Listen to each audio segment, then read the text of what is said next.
Imagina por un momento a los guerreros más temidos del mundo antiguo: hueso y hierro, disciplina y silencio. Hombres que no aprendían a luchar, sino que eran moldeados como armas desde la infancia. Imagina una ciudad donde el miedo era un lujo que nadie podía permitirse, donde la vergüenza pesaba más que la muerte, y donde la vida individual valía menos que la estabilidad del sistema. No afirmo que Esparta fuera realmente derrotada por lo que contaré ahora. Lo que propongo es un ejercicio contrafactual. ¿Qué fuerza, combinando terreno, clima y astucia política, habría logrado aterrorizar incluso a una sociedad como la espartana? La respuesta no está en un ejército más grande, ni en un héroe con nombre brillante. Está en una suma de tácticas nacidas en un tipo de guerra que Esparta despreciaba. La guerra que no busca gloria, sino control. No busca honor, sino colapso. No busca vencer una batalla, sino romper el mecanismo que sostiene a un pueblo entero. Esparta era famosa por la agogé, por el entrenamiento que arrancaba la debilidad del cuerpo como si fuera una enfermedad. Pero lo que realmente hacía temible a Esparta no era su fuerza física, era su forma, su estructura, su capacidad de obedecer. La falange no era solo formación, era una filosofía encarnada, un muro de escudos que convertía el combate en una geometría perfecta, donde el valor individual se subordinaba a la cohesión. En ese tipo de guerra, el enemigo que no puede sostener el choque frontal se rompe. Y durante generaciones, esa verdad pareció absoluta. Esparta miraba al mundo con la seguridad de quien cree que la disciplina es invencible. Esa seguridad era precisamente su talón de Aquiles. Porque existe una clase de fuerza que no se enfrenta a la falange, sino al tablero. Una fuerza que entiende que un guerrero perfecto sigue siendo un humano si le quitas el suelo, si lo obligas a luchar sin formar, si lo arrastras lejos de sus reglas, si lo privas de alimento, si conviertes la noche en un cuchillo, si haces que cada camino sea una duda y cada aliado una amenaza. Esparta podía soportar dolor, podía soportar hambre, podía soportar muerte. Lo que no podía soportar era perder la previsibilidad, perder la capacidad de controlar su entorno, perder la certeza de que la guerra era un escenario de reglas. Porque Esparta no sobrevivía por ser fuerte, sobrevivía porque todo estaba calculado. Nacimientos, entrenamientos, jerarquías, disciplina, miedo contenido. Si logras romper eso, no necesitas derrotar a los espartanos en batalla. Necesitas obligarlos a vivir en una guerra sin forma. Para entender esa fuerza, debes imaginar una amenaza que no llegue en una sola columna militar, sino en capas. Primero, el terreno. Luego, el clima. Luego, la mente. Y finalmente, la política. Imagina que Esparta decide intervenir lejos de su comodidad natural, lejos de sus campos y rutas conocidas. Imagina que se ve forzada a operar en una región que no ofrece llanuras limpias para formar escudos, sino pantanos, bosques cerrados, desfiladeros estrechos, ríos impredecibles. Esparta podía marchar, sí, pero marchar en la incertidumbre es distinto a marchar en un tablero limpio. Un ejército disciplinado se alimenta de ritmo. Si el ritmo se rompe, el sistema empieza a crujir.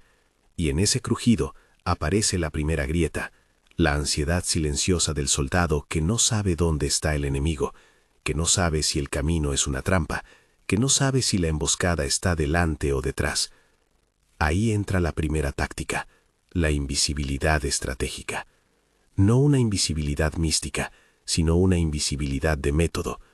Un enemigo que no presenta batalla cuando tú la quieres, que no se planta frente a tu escudo, que no te concede el honor del choque frontal.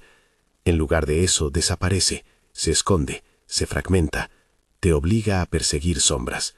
Y esa persecución, para una máquina militar como Esparta, es veneno, porque perseguir dispersa, dispersar debilita, y debilitar en un ejército que depende de cohesión es el inicio del miedo. Imagina noches donde el campamento espartano no descansa, no por falta de disciplina, sino porque el entorno no lo permite. Sonidos en el bosque, siluetas que no se capturan, flechas lanzadas desde la oscuridad, no para matar a muchos, sino para impedir el sueño. Y cuando el sueño falta, el juicio falla. Cuando el juicio falla, La cohesión se vuelve una máscara, y cuando la cohesión es una máscara, basta un golpe quirúrgico para arrancarla. La segunda táctica sería la guerra contra el suministro. Esparta era temible en combate, pero cualquier ejército, por más férreo que sea, come, bebe, respira.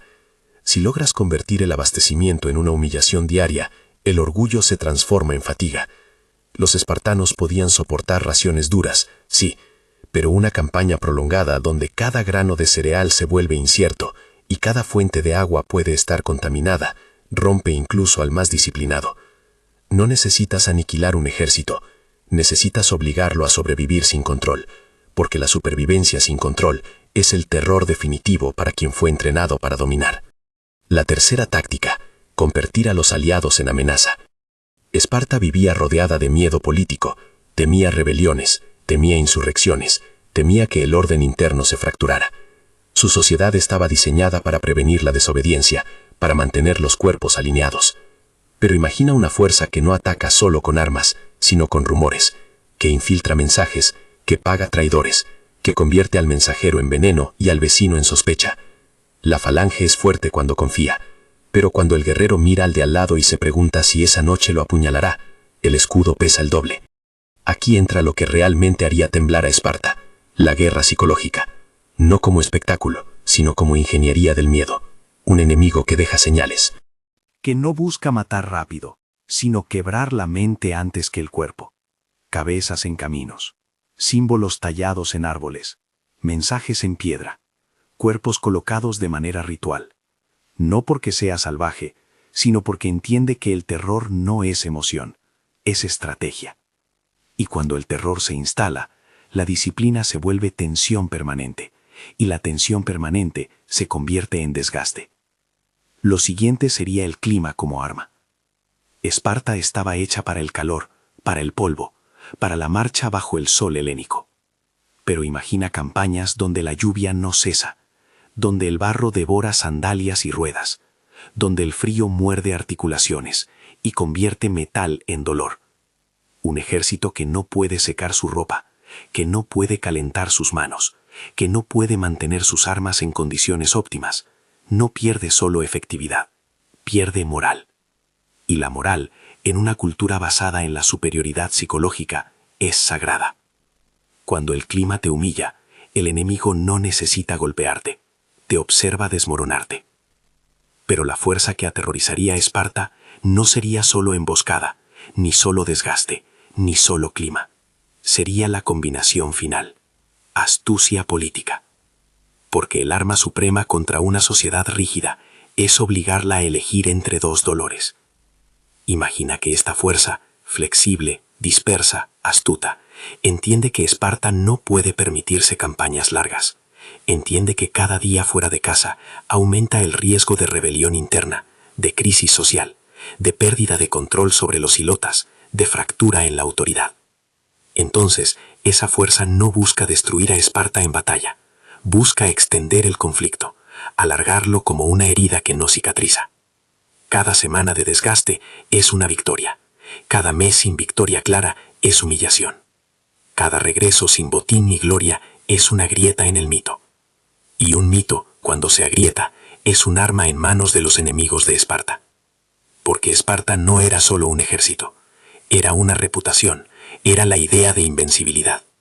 Si logras que otros pueblos vean a los espartanos cansados, hambrientos, confundidos, retrocediendo sin triunfo, entonces la caída no ocurre en el campo de batalla, ocurre en la mente del mundo, ocurre cuando un aliado duda, ocurre cuando un tributario se rebela, ocurre cuando un rival decide atacar porque el mito ya no asusta.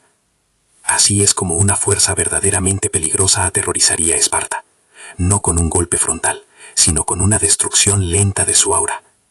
Y aquí viene la clave contrafactual. Esparta, en su orgullo, probablemente intentaría responder como siempre. Buscaría formar, buscaría disciplina, buscaría combate limpio. Pero el enemigo no se lo daría, lo obligaría a luchar sin forma. Y luchar sin forma, para Esparta, sería como pedirle a un cuchillo que corte agua.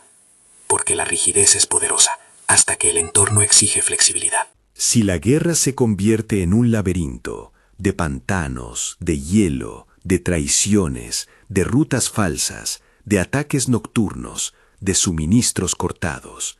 Entonces la falange es una jaula, y lo que era fortaleza se convierte en prisión.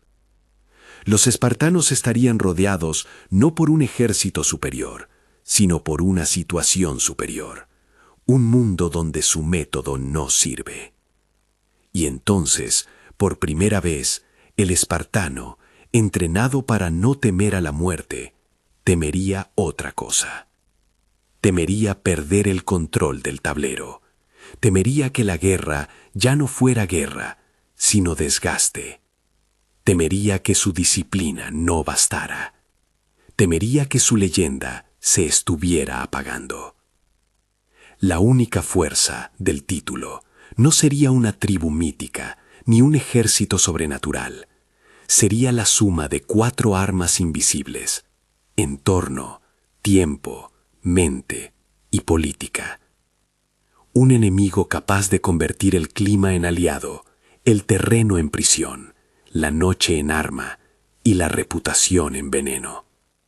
Un enemigo que entiende que el honor es una cadena y que a veces basta con tirar de ella para arrastrar a un gigante. Quizá ahora te preguntes, ¿qué nombre tendría esa fuerza? ¿De dónde vendría? ¿Sería un pueblo del norte? ¿Una coalición de montañeses? ¿Un reino costero con dominio de emboscadas? ¿Una liga de mercenarios especializados en sabotaje? Eso es lo que vamos a revelar en la siguiente parte. Porque lo que viene no es una batalla épica al estilo de los cantos heroicos. Lo que viene es una demostración de cómo se destruye a una potencia que cree que su método es eterno. Quédate y suscríbete. Porque si Esparta aprendió a dominar hombres, esta fuerza aprendió a dominar el mundo donde los hombres luchan.